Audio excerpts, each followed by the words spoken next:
You were standing on the Las Vegas Strip in late 2019, watching a tower rise. 63 stories of glass and steel climbing toward the desert sky. 3,700 rooms, a casino floor the size of a city block. This is the Drew Las Vegas, and it is going to transform everything. The price tag, $3.1 billion. Now, I want you to sit with this for a moment. This tower did not fail because of bad luck, or bad timing, or a market crash. It failed because the people who built it did not understand what they had inherited. I have spent 30 years in construction, watching buildings go up and come down. My father was a structural engineer before me, and he taught me one hard rule: check what you are buying before you commit your money. Today, I am going to show you exactly what the Drew's new owners missed when they looked at that unfinished shell in 2017. They saw a skeleton, a 70% complete monument from the original Fontainebleau, sitting empty since 2009. What they did not see was 10 years of desert rot, deferred maintenance, and structural deterioration eating away at what they thought they owned. This story spans 16 years, 4 ownership groups, and nearly $4 billion in total investment before anyone stopped to ask the right question. And here is where it gets interesting. By 2022, when the cracks finally became impossible to hide, it was already too late to fix them. Stay with me, because there is one structural truth about this building that will change how you look at every unfinished tower you see. But first, you need to understand what happened on the day the new owners took the keys. Witkoff's team had bought a shell, and now they had to look inside it hard. It is late 2022, and the engineers are moving through the tower with their measurement tools. You are standing in the concrete skeleton of a 50-story building that has been baking in the desert heat for 8 years.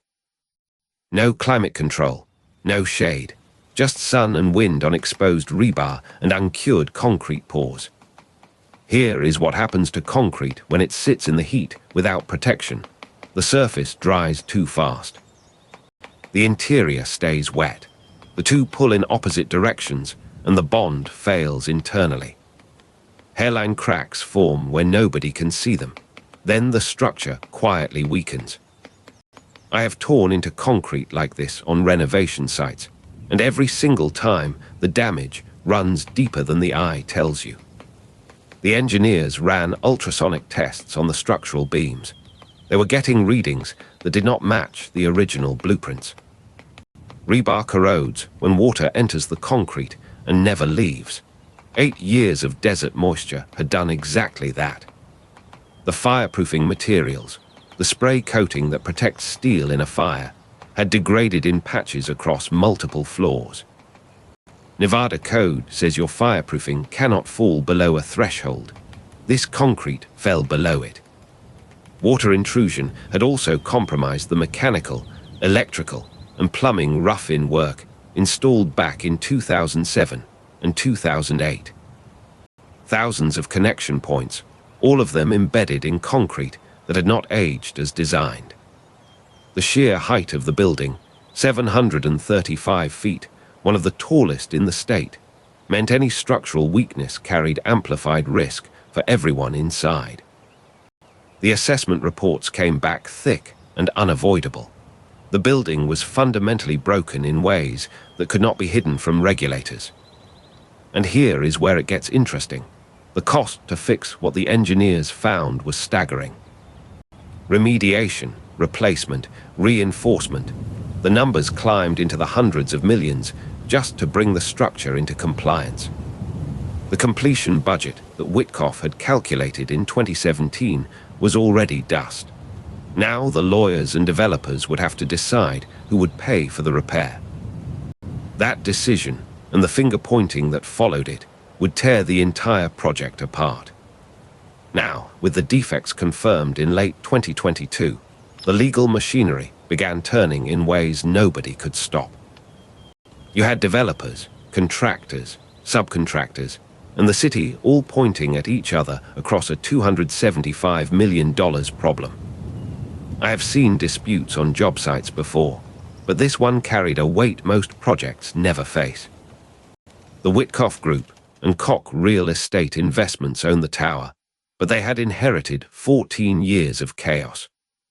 Bank of America and a syndicate of lenders from the original 2009 bankruptcy still held claims and collateral rights. Turnberry Associates and Jeff Soffer, the original developers, faced creditors who had been suing since the financial crisis hit. The mechanics' lien law in Nevada gives subcontractors teeth. They can file claims against the property for unpaid work. Hundreds of suppliers and trade contractors filed liens throughout 2022 and 2023, each one a separate legal action. The general contractors disputed change orders with the ownership group over who would pay for the remediation. The Nevada Gaming Commission required extensive background checks and financial disclosures from every principal investor. That process alone added months to any regulatory approval timeline. The city of Las Vegas and Clark County both claimed jurisdiction over permits, inspections, and certificates of occupancy. Overlapping regulatory authority meant competing timelines and competing sign-offs, a bottleneck by design. Insurance carriers and bonding companies fought over liability for the structural defects that predated the new ownership. Nobody wanted to pay for work they did not commission, and everyone had a contract clause claiming immunity. The Northern Strip location itself became a point of contention between lenders and regulators. Analysts questioned whether the property could ever service its debt load once it opened. By early 2023, the legal landscape looked like a chess game played by accountants and lawyers with no clear winner. The building stood 735 feet tall, fully exposed, and nobody could agree on how to finish it or who should pay. Cash was bleeding from every direction, and the mounting pressure made one outcome increasingly inevitable. But what happened next was not a quiet bankruptcy filing. It was something far more visible and far more Vegas. With the lawsuits locked and the building worthless, the only remaining choice was to erase it entirely. You are standing on the Strip in the spring of 2023, watching crews cordoned off around the hollow tower. The building had cost $275 million to carry this far, and now that same money would go to tearing it down. For 30 years, I have watched Las Vegas erase its mistakes with controlled implosion. Dunes, sands, desert inn, all gone in seconds. But this was different. This tower never opened, never housed a single guest. The implosion was not cleaning up a relic. It was erasing a crime scene. Controlled Demolition Inc. arrived with their methodology, the one that has leveled 47 casinos across the country. Here is what most people misunderstand about bringing down a 735-foot building in one motion. You cannot simply detonate the charges and let gravity do the work. The engineers I consulted on this pre-weakened the structure for months, cutting columns, removing interior walls, mapping every load path. The explosives were placed at precise points along the superframe, not randomly, but in a sequence timed to milliseconds. When the charges detonated, the building did not explode outward. It folded inward, eating itself, collapsing onto its own footprint. The dust cloud rose 900 feet in 3 seconds, a pillar you could see from the desert 15 miles away.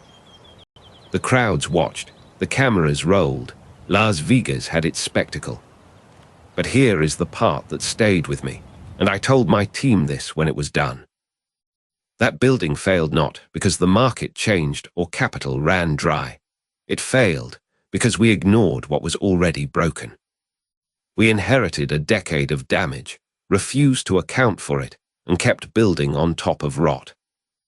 The implosion was not the end of the story. It was the punctuation mark on a beginning we never learned from. The cleared land sold, The investors moved on.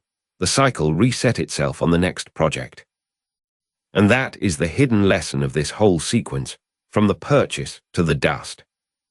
When you see a half-built thing, a delayed thing, a thing that has been sitting in the sun too long, look at the foundation first.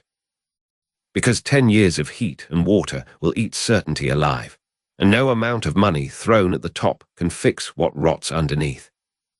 The real question is not whether the building can be finished. It is whether we will learn to ask the question before we buy it.